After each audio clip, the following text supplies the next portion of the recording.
Congress party તમારા મુદ્દા માટે લડવા માટે રસ્તા પર આવશે એ વિશ્વાસ અપાવવા માટે તમારે અને હું તમને ખાતરી આપું છું કે ખાલી વલસાડ વાપી કે દક્ષિણ ગુજરાત નહીં અહીં મીડિયાના માધ્યમથી આવાજ જ્યાં પણ આખા ગુજરાતમાં જતો હોય તમામ કામદારોને કહેવા માંગીએ છીએ કે તમારી જે પણ અધિકારની લડાઈ છે જે પણ તમને અન્યાય કે અત્યાચાર થાય છે જ્યાં પણ તમારું શોષણ થાય છે એ તમામ લડાઈમાં કોંગ્રેસ પાર્ટીનો એક એક કાર્યકર ખભે ખભો મિલાવીને તમારી સાથે લડવા માટે તૈયાર છે આવનારા દિવસમાં રસ્તા પર ઉતરીને જે પણ સંઘર્ષ થાય એ લાઠી ખાવાની આવે ગોળી ખાવાની આવે જેલમાં જવાનું આવે તમે એકલા નથી એટલો વિશ્વાસ રાખજો આખી કોંગ્રેસ પાર્ટી તમારી સાથે છે અહીંયા તો બેસ્ટર કંપનીની વાત થઈ તમારે તમને બધાને કહેવું છે કે આમાં 5 આંગળીઓ હોય તો છૂટી હોય તો એની કોઈ તાકાત નથી રહેતી પણ 5 આંગળીઓ ભેગી થઈને આવો મુક્કો બને તો ભલભલાએ ડરવું પડે કે નહીં ભલભલાએ ઝૂકવું પડે કે નહીં આ એકતાની તાકાત છે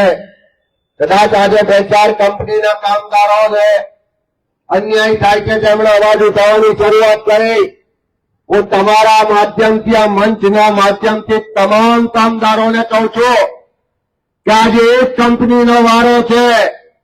કાલે તમારો પણ વારો આવશે આજે એમને અન્યાય થાય છે એમના લોકોને છૂટા કરે છે એમનું શોષણ થાય છે તો એ કામદારોની પડખે ઉભા રહેવાની પણ આપણી જવાબદારી અને આપણો ધર્મ બને છે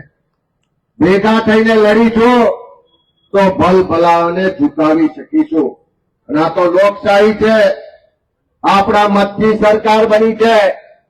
આપણા પરસેવાના ટેક્સના પૈસાથી સરકારની તિજોરી ભરાય છે આપણા પરસેવાના પૈસાથી સરકારનું બજેટ બને છે આપણા માટે જો તિજોરી કે બજેટ કામમાં ન આવતું હોય આપણા મતથી ચૂંટાયેલી સરકાર જો આપણી વાત સાંભળતી ન હોય તો બાબા સાહેબ આંબેડકરને બંધારણે આપણને સૌથી મોટી તાકાત ને હથિયાર આપી છે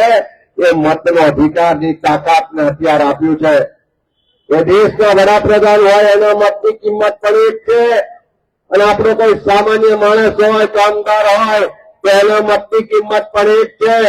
જે સરકારમાં બેઠેલા લોકો આપણી વાત ના સાંભળતા હોય જે સરકારમાં બેઠેલા લોકો ઉદ્યોગપતિઓને માલિકોની દલાલી કરતા હોય વકીલાત કરતા હોય એમનો વારો પણ સમય આવે પાડજો એ તાકાત સાથે આપણે બધા આગળ વધવાનું છે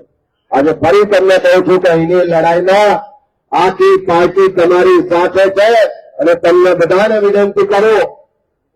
કે આ એક આવેદન તૈયાર કરો કે કોઈ પણ કંપની હોય કોન્ટ્રાક્ટ પ્રથા સંપૂર્ણ રીતે નાબૂદ થવી જોઈએ તમામ કામદારોને કાયમી નોકરી મળવી જોઈએ કોઈ પણ કંપની હોય કામના કલાકો નક્કી થવા જોઈએ કામના કલાકોની સામે એને પૂરેપૂરો પગાર મળવો જોઈએ આપણી બહેન દીકરીઓ કામ કરવા જતી હોય તો એને પણ કાયદા મુજબ જે રક્ષણ મળ્યું છે એ રક્ષણ મળવું જોઈએ કોઈ પણ કામદારનું ના રહે ક્યાંક આકસ્મિક મૃત્યુ થાય તો એને પૂરેપૂરું વળતર મળવું જોઈએ અને કુટુંબની તમામ ચિંતા થવી જોઈએ આ જાતની માંગણીઓ વાળું એક આયોજન તૈયાર કરો અને ખાલી અહીં વલસાડમાં નહીં હું તમને કહું છું કે આ બધા જો નક્કી કરો તો 1 મે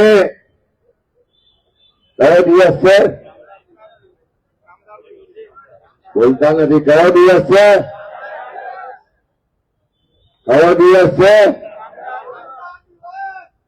કામદાર દિવસ છે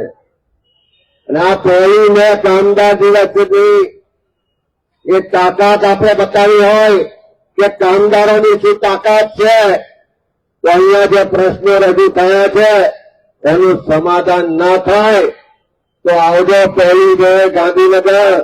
આખા ગુજરાતના કામદારોને ભેગા કરી અને જે પ્રશ્નો માટે તમે લડો છો એ પ્રશ્નોની લડાઈ અમે બધા જ તમારી સાથે આવી અને ગાંધીનગર વિધાનસભાના ઘેરાવા સુધી આપણે લડાઈને લઈ જઈશું. ત્યારે આજે બધા જ અનંતભાઈ હોય કે બાકીના તમામ મિત્રોએ આ કામદારોના હક અધિકાર માટે લડાઈ લડવા માટેની જે શરૂઆત કરી છે, આખી કોંગ્રેસ પાર્ટી તમારી સાથે છે. અને હું તમને વિશ્વાસ અપાવું છું કે ભૂતકાળમાં પણ કોંગ્રેસની નીતિ, રીતિ, સિદ્ધાંત અને શાસન હંમેશા કામદારો તરફી રહ્યું છે.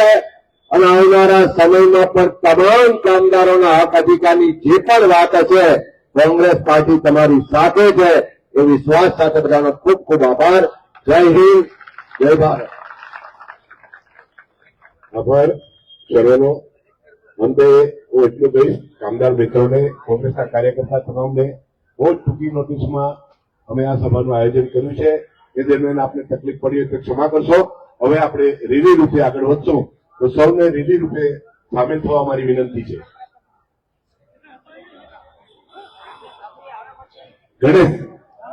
ગણેશ રાજુભાઈ, સ્ટેજ વાળા માણસ ગણેશ